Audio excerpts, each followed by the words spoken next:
ನಿರಂತರ ಸುದ್ದಿಗಳಿಗೆ ಸಬ್ಸ್ಕ್ರೈಬ್ ಮಾಡಿ ನಮ್ಮ ಚಾನೆಲ್. ಈ ಬೆಲ್ ಐಕಾನ್ ನ ಪ್ರೆಸ್ ಮಾಡಿ ತಾಜಾ ಸುದ್ದಿಗಳನ್ನ ಪಡೀರಿ.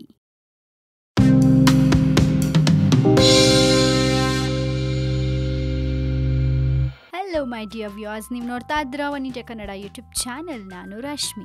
ಗ್ರಹವೊಂದಕ್ಕೆ ಬೆಂಗಳೂರಿನ 16 ವರ್ಷದ ಬಾಲಕಿಯ ಹೆಸರು. ಯಾರಿಗುಂಟು ಯಾರಿಗಿಲ್ಲ. ಇಂಥ ಮಕ್ಕಳಿರೋದ್ರಿಂದಾನೇ ನಮ್ ಬೆಂಗಳೂರಿಗೆ ಒಳ್ಳೆ ಹೆಸರು ಬರ್ತಾ ಇದೆ. ನಿಜಕ್ಕೂ ಗ್ರೇಟ್ ಅಂತ ಅನ್ಸುತ್ತೆ. ಬೆಂಗಳೂರಿನ ಇವೆಂಚರ್ ಅಕಾಡೆಮಿಯ 12ನೇ ತರಗತಿ ವಿದ್ಯಾರ್ಥಿನಿ ಈ ಹುಡುಗಿ. ಈಗಲೇ ಆಕೆಯ ಹೆಸರನ್ನ ಒಂದು ಸಣ್ಣ ಗ್ರಹವೊಂದಕ್ಕೆ ಇಡಲಾಗಿದೆ. ಇದಕ್ಕೆ ಕಾರಣವಾಗಿದ್ದೇನ್ ಗೊತ್ತಾ? ಆಕೆ ನಗರದ ವರ್ತೂರು ಕೆರೆ ಸೇರಿ ಹಲವು ಕೆರೆಗಳ ಮೇಲೆ ನಡೆಸಿದ ಅಧ್ಯಯನ.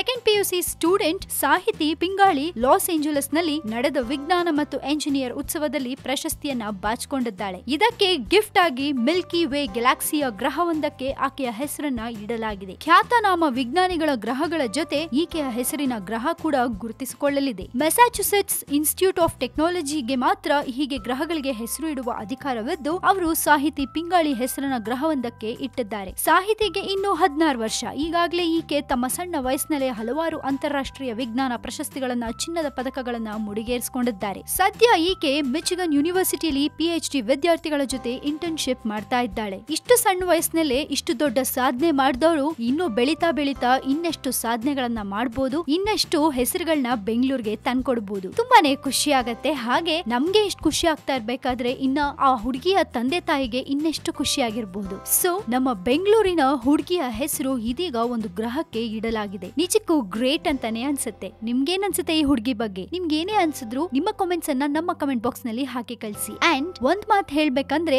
ಈ ಹುಡುಗಿ ನಿಜಕ್ಕೂ ಎಲ್ಲಾ ಮಕ್ಕಳಿಗೂ ಇನ್ಸ್ಪಿರೇಷನ್. ಸೊ ಇದೇ ರೀತಿಯ ಮತ್ತಷ್ಟು ಸುದ್ದಿಗಳಿಗೆ ಮರೀದೆ ಸಬ್ಸ್ಕ್ರೈಬ್ ಮಾಡಿ ನಮ್ಮ ವನಿಜ ಕನ್ನಡ ಯೂಟ್ಯೂಬ್ ಚಾನೆಲ್. ಜೊತೆಗೆ ಈ ನಮ್ಮ ವಿಡಿಯೋ ನಿಮ್ಗೆ ಇಷ್ಟವಾದಲ್ಲಿ ದಯವಿಟ್ಟು ಶೇರ್ ಮಾಡಿ, ಲೈಕ್ ಮಾಡಿ, ಸಬ್ಸ್ಕ್ರೈಬ್ ಮಾಡೋದನ್ನ ಮರಿಬೇಡಿ.